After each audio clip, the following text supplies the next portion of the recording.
इस देश में 5 ऐसे राज्य हैं जहां इस देश की 1/3 इकोनॉमी है। 5 ही राज्य है जहां 1/3 अर्थव्यवस्था है। कौन कौन है? केरल, तमिलनाडु, आंध्र प्रदेश, तेलंगाना और कर्नाटक। इन 5 राज्यों में 1/3 देश का अर्थव्यवस्था है। जब देश आजाद हुआ तो बिहार की स्थिति भी कमोबेश इन्हीं 5 राज्यों के बराबर ही थी। आज ये राज्य इतने आगे कैसे हो गए? तो मैं आपको बता रहा हूं एक चीज जो इन 5 राज्यों में कॉमन है। भाषा अलग अलग बोली जाती है, अलग अलग दलों का शासन है, अलग अलग भांति भांति के लोग हैं। वहां पर भी भ्रष्टाचार है। बिहार से कम नहीं है, यहां से ज्यादा भ्रष्टाचार है। वहां पर भी जातिवाद है, वहां पर भी इसी देश का संविधान है। लेकिन उन 5 राज्यों में एक बात ऐसी है जो यूनिक है। वो ये कि पिछला 78 साल में उन 5 राज्यों में कोई व्यक्ति, कोई दल 10 बरस से ज्यादा मुख्यमंत्री नहीं रहा है। लोग पलटते रहते हैं। लोगों का वोट का डर नेताओं में बना हुआ है कि अगर हम काम नहीं करेंगे तो जनता हमको हरा देगी। बिहार में नेताओं के मन से वो डर ही खत्म हो गया है।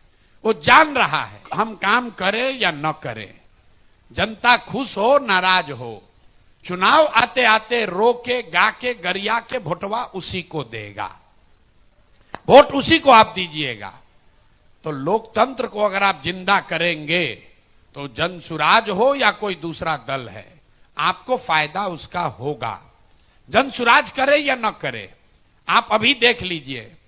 नीतीश कुमार वृद्धों को यहां पेंशन देते थे 400 रुपया।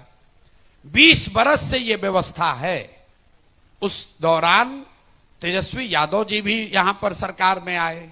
वो 400 रुपया का पेंशन बढ़ के 410 रुपया नहीं हुआ। लेकिन आज क्यों नहीं हुआ? क्योंकि नीतीश बाबू को मालूम है कि जब चुनाव होगा तो चाहे जनता कितना भी नाराज हो जाए, हम जाकर हमको खाली कहना है कि भाई देखो लालू का राज नहीं आना चाहिए, सब लोग फिर वोट दे देगा। वैसे ही हालत मुसलमानों का है। लालू जी को पता है पेंशन मिले न मिले, मुसलमानों को जाकर कहेंगे कि भाई हमको वोट नहीं दोगे, भाजपा वाला आ जाएगा, तो ये लोग फिर जाके वोट देगा। वही नीतीश कुमार आज 400 का पेंशन आपको 1100 दे रहे हैं।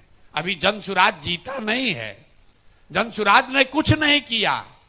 ये जनता का ताकत है, क्योंकि नेता जो वहां बैठा हुआ है उसको ये डर है कि अगर हम नहीं करेंगे तो कुछ लोग भी अगर निकल गए तो हमारी गद्दी, हमारी कुर्सी चली जाएगी। जो आशा और रसोईया पटना में गए आंदोलन करने, उनको लाठी से मार के नीतीश कुमार ने ठीक करवाया। उसको घर बैठे मानदेय बढ़ा दिया गया। आपका बिजली का 125 यूनिट फ्री हो गया। ये जनसुराज ने नहीं किया, ये जनता ने किया है। जैसे ही सरकार में बैठे लोगों को ये अगर लग जाए, उनको डर हो जाए हारने का, अपने आप आपका काम होगा। और अगर ये डर खत्म हो जाए तो जनसुराज में भी जो जीत कर आएगा वो भी काम नहीं करेगा। ये मत समझिए कि खाली जदयू वाले गलत हैं, भाजपा वाले गलत हैं। अगर कल जनसुराज के लोग जीत कर आ जाएं और उसके मन में भी ये हो जाए कि हमको कोई हराएगा नहीं, तो हम भी काम नहीं करेंगे, जनसुराज का आदमी भी काम नहीं करेगा। तो इस पूरे अभियान के मूल में जो बात है कि लोकतंत्र को बिहार में जिंदा किया जाए। यहां 30 बरस से लोकतंत्र मर गया है। वोट होता है लेकिन राजनीतिक बंधुआ मजदूरी है। लालू के डर से मोदी, नीतीश और मोदी के डर से लालू। आप देख लीजिए सब समाज का हालत। मुसलमानों की हालत इस राज्य में दलितों के बाद सबसे ज्यादा खराब है। आपसे ज्यादा मुसलमान जानता है, लेकिन फिर भी वो जाके लालू जी को वोट देगा। क्यों देगा? क्योंकि वो बेचारा डर के मारे भाजपा को दे नहीं सकता है, तो जाके लालू जी को फिर वोट देगा। इसी तरीके से हिंदुओं का एक बड़ा वर्ग है जो बहुत कष्ट में है, लेकिन जब वोट की बात आती है तो जाति की बात नहीं है, वोट की बात आती है तो कहता है कितनो खराब है। तो लालू का जो जंगल राज था उससे तो बढ़िया है रे भाई, 6 बजे ही पूरा मुजफ्फरपुर बंद हो जाता था। तो सारे शिकायतों के बावजूद आप जाकर फिर उसी नीतीश कुमार, उसी मोदी को, उसी एनडीए को वोट देंगे जिससे कि आप इतना प्रताड़ित हैं।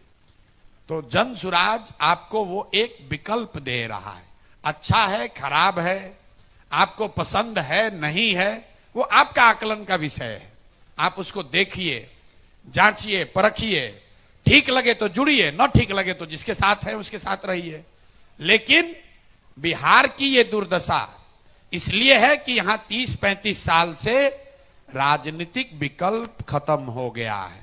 वो विकल्प नया बनाया जा रहा है और इस विश्वास से बनाया जा रहा है कि समाज उसको देखेगा, समझेगा, लोग अपने भविष्य को उसमें ढूंढेंगे। अगर हम लोग अपना सही काम करेंगे आपका विश्वास बनेगा, नहीं बनेगा तो भी कोई बात नहीं है।